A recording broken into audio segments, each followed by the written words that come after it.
Hello बच्चों, कैसे हैं आप सब। आशा करती हूँ कि आप स्वस्थ होंगे, मस्त होंगे और अपनी पढ़ाई में व्यस्त होंगे। आपकी इसी पढ़ाई को आगे बढ़ाते हुए आज हम पढ़ने जा रहे हैं एक नया अध्याय जिसका शीर्षक है एक गंभीर समस्या। तो बच्चों, सबसे पहले इसके पाठ का परिचय जान लेते हैं। पूरा विश्व आज एक गंभीर समस्या का सामना कर रहा है, पर्यावरण प्रदूषण। बच्चों, पर्यावरण प्रदूषण का नाम आपने सुना होगा कि जब क्या हमारा जो पर्यावरण है, परि प्लस आवरण, हमारे चारों ओर का जो आवरण है वो क्या हो रहा है, प्रदूषण से ग्रसित हो रहा है, यानी कि इसमें प्रदूषण लगातार बढ़ता ही जा रहा है। दुख की बात तो यह है कि मानव ने ही अपने हाथों से इस राक्षस को जन्म दिया है। कौन सा राक्षस बच्चों, कौन सा राक्षस है ये? पर्यावरण प्रदूषण नामक राक्षस है ये। हमने अपने ही हाथों अपना संहारक तैयार कर लिया है। संहारक यानी कि जो दूसरों का संहार कर देता है, उसको कहते हैं संहारक। पूरी दुनिया में जंगलों को उजाड़ा, नदियों में शहरी नालियों का पानी मिलाया, समुद्रों में कचरा डाला, जीव जंतुओं का संहार किया, मिलों का धुआं हवा में मिलाया, जिसके फलस्वरूप प्रकृति असंतुलित हो गई।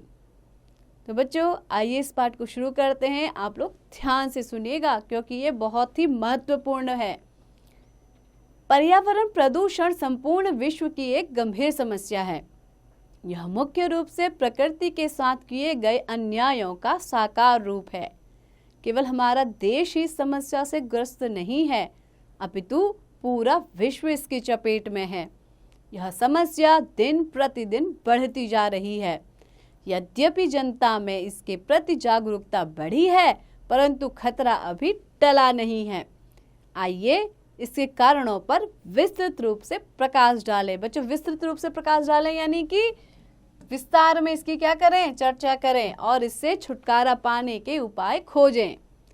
काफी समय से मनुष्य मौसम के बिगड़ते चक्र को महसूस कर रहा है, जैसे अत्यधिक गर्मी होना, वर्षा का समय पर न होना, कहीं अधिक वर्षा होती है जिससे बाढ़ आ जाती है और कहीं वर्षा न होने के कारण अकाल की स्थिति उत्पन्न हो जाती है। दोनों ही स्थितियों में जान माल की अपार हानि होती है। प्रकृति के संतुलन को बिगाड़ने में मनुष्य की बहुत बड़ी सहभागिता है। पृथ्वी पर जीवन प्रकृति के संतुलन से ही संभव है। वायु, जल, वनस्पति जगत, भूमि, नदी, पशु पक्षी, खनिज संपदा आदि सब पर्यावरण के अंग हैं जो हमारे जीवन, स्वास्थ्य, सुख शांति तथा संपन्नता में सहायक हैं। शुद्ध वायु जो सभी के जीवन के लिए अनिवार्य है, में 78.09% नाइट्रोजन, 20.95% ऑक्सीजन, 0.03% कार्बन डाइऑक्साइड तथा 0.93% अन्य गैसें होती हैं। यदि वायु में ये तत्व उचित मात्रा में उपलब्ध न हो तो वायु प्रदूषित हो जाती है। गाड़ियों के धुएं से, फैक्ट्री के धुएं से और पेड़ पौधों के कटने से वायु में कार्बन डाइऑक्साइड की मात्रा बढ़ती रहती है। हम सभी प्राणी भी सांस लेते समय वायुमंडल से ऑक्सीजन अंदर लेते हैं और कार्बन डाइऑक्साइड बाहर निकालते हैं। बच्चों, आपने पढ़ा होगा इसको साइंस में, अपनी विज्ञान की जो पुस्तक है उसमें पढ़ा होगा कि हम क्या करते हैं, जो हम इनहेल करते हैं, लेते हैं, वो कौन सी है, ऑक्सीजन, और इसको छोड़ते हैं वो कार्बन डाइऑक्साइड होती है। वायु प्रदूषण के कारण हमें ऑक्सीजन पूरी मात्रा में नहीं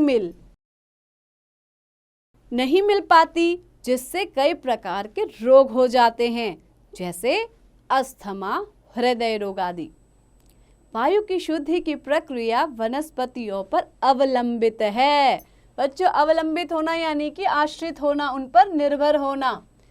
प्रकृति में वायु प्रदूषण को कम करने की प्रक्रिया स्वयं होती रहती है, यानी कि यह प्रोसेस क्या है, अपने आप ही चलते रहती है।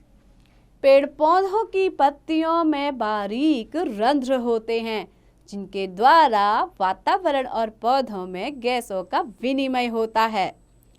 इन रंध्रों से वायु भीतर जाती है।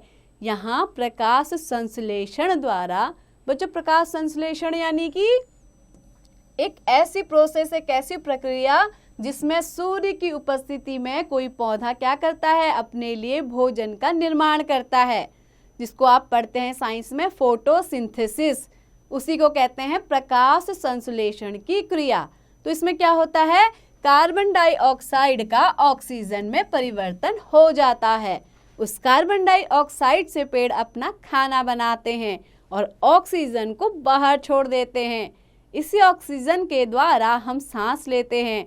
मनुष्य ने अपने तुच्छ स्वार्थों की पूर्ति के लिए हरे भरे वृक्षों को काटकर वायु प्रदूषण को निमंत्रण दिया है। यानी कि हमने क्या किया, खुद ही हरे भरे पेड़ काटे, जिससे क्या हुआ, वायु प्रदूषित हुई। निमंत्रण देना, उसको हमने स्वयं ही आमंत्रित किया है। इसके अतिरिक्त वायु प्रदूषण के अन्य कई कारण भी हैं। कल कारखाने धुआं उगल रहे हैं। वाहनों की निरंतर बढ़ती संख्या वायु को दूषित कर रही है। बच्चों, दूषित करना यानी कि वायु को खराब करना, गंदा करना, जिसके कारण सांस के रोग निरंतर बढ़ रहे हैं। इसके अतिरिक्त कैंसर, हृदय रोग, रक्तचाप, दमा आदि विभिन्न रोग हो रहे हैं। प्रदूषण रोकने के लिए सभी अपना सहयोग दे सकते हैं। न तो स्वयं गंदगी फैलाएं, न दूसरे को फैलाने दें। अपने आसपास की नालियों को साफ रखें। खुले में मलमूत्र त्याग न करें। अधिक से अधिक वृक्ष लगाकर वातावरण को हरा भरा बनाएं। केंद्रीय तथा राज्य सरकारें अनेक वृक्षारोपण कार्यक्रम चलाती हैं, पर यह हमारे सक्रिय सहयोग के बिना सफल होना संभव नहीं है। चिपको आंदोलन इसका एक सजीव उदाहरण है। चिपको आंदोलन के अनुसार जैसे ही किसी ठेकेदार के आदमी वृक्ष काटने आते हैं, तो इस आंदोलन के कार्यकर्ता वृक्ष से चिपक जाते हैं और उसे कटने से बचा लेते हैं। तो बच्चों, आपने सुना होगा इसके बारे में, उत्तराखंड का एक बहुत ही प्रसिद्ध क्या रहा था, ये एक प्रसिद्ध आंदोलन रहा था, जिसमें देखो आपको चित्र में भी दिखाया गया है। श्रीमती गौरा देवी कह रही हैं, पहले मुझे गोली मारो, फिर काट लो हमारा मायका। तो बच्चों, आपको चित्र के माध्यम से भी दिखाया गया है कि कैसे ये औरतें पेड़ काटने से रोकने के लिए उससे चिपक गई हैं। इसी को कहा गया चिपको आंदोलन, यानी कि चिपको मूवमेंट। तो बच्चों, आगे बढ़ते हैं। प्रदूषण पर विराम लगाने के लिए जनसंख्या पर भी काबू रखना अनिवार्य है। आज भारत की जनसंख्या 1 अरब 30 करोड़ के आंकड़े को पार कर गई है। इस बढ़ती हुई आबादी की अन्न, जल, फल, आवास, वस्त्र आदि की आवश्यकताओं की पूर्ति के लिए विविध सामग्री और पर्याप्त भूमि का होना आवश्यक है। इसके लिए वनों को अंधाधुंध काटा जा रहा है। बच्चों, अंधाधुंध यानी कि बिना सोचे समझे क्या किया जा रहा है, पेड़ों को काटा जा रहा है। जनसंख्या पर नियंत्रण से प्रदूषण की समस्या काफी हद तक स्वयं सुलझ जाएगी। तो हमें क्या करना है, जनसंख्या पर भी नियंत्रण। बच्चों, जनसंख्या नियंत्रण कानून की भी बात हो रही है कई राज्यों में, तो इस पर एक कानून भी लाए जाने की क्या चल रही है, कवायदें चल रही हैं। आइए अब जल प्रदूषण की समस्या पर विचार करें। नदियों का पानी अब पहले की भांति शुद्ध नहीं रहा। आजकल नदियों में कारखानों से निकले कचरे को प्रवाहित किया जाता है। बच्चों, प्रवाहित करना यानी कि कचरे को बहा दिया जाता है। किसमें, नदियों में। इस कचरे में विविध प्रकार के विषैले रसायन होते हैं। विषैले रसायन यानी कि हार्मफुल केमिकल होते हैं, जो जल को दूषित कर देते हैं। शहरों के गंदे नालों का पानी भी नदियों में मिलता है। इससे जल पीने के योग्य नहीं रहता और कई प्रकार की पेट की बीमारियां हो जाती हैं। हमारे घरों में जो नलों में पानी आता है वह पहले शुद्ध किया जाता है, परंतु यह पूरी तरह से शुद्ध नहीं हो पाता, क्योंकि पूरी तरह कीटाणु मुक्त नहीं हो पाता। अतः घरों में पीने से पहले पानी को उबालना चाहिए। वाहनों के हॉर्न, लाउड स्पीकरों तथा रेडियो, टीवी की ऊंची आवाज से ध्वनि प्रदूषण होता है। बच्चों आपको किसके बारे में बता रहे हैं अब? ध्वनि प्रदूषण, यानी कि आवाज के माध्यम से, जो शोरगुल के माध्यम से प्रदूषण होता है उसको कहते हैं ध्वनि प्रदूषण। तेज ध्वनि के कारण हमारी श्रवण शक्ति पर तो बुरा प्रभाव पड़ता ही है। बच्चों श्रवण शक्ति यानी कि सुनने की जो हमारी क्षमता है, शक्ति है, वो क्या होती है? इससे प्रभावित होती है। साथ ही हृदय गति भी प्रभावित होती है। इस विश्वव्यापी राक्षस का अंत करने के लिए मानव को जागरूक होना बहुत आवश्यक है। हमारा देश विकासशील है और औद्योगिकीकरण की दिशा में तेजी से बढ़ रहा है। अतः प्रदूषण के बढ़ते खतरे पर प्रभावी ढंग से नियंत्रण पाना अति आवश्यक हो गया है। इसके लिए जरूरी है कि हम सब मिलकर इस समस्या से निजात पाने का प्रयत्न करें। बच्चों निजात पाना यानी कि इस समस्या से मुक्ति पाने का क्या करें? प्रयत्न करें, यानी कि कोशिश करें। तो बच्चों कैसा लगा आपको ये पाठ? आशा करती हूँ कि आपको बहुत पसंद आया होगा।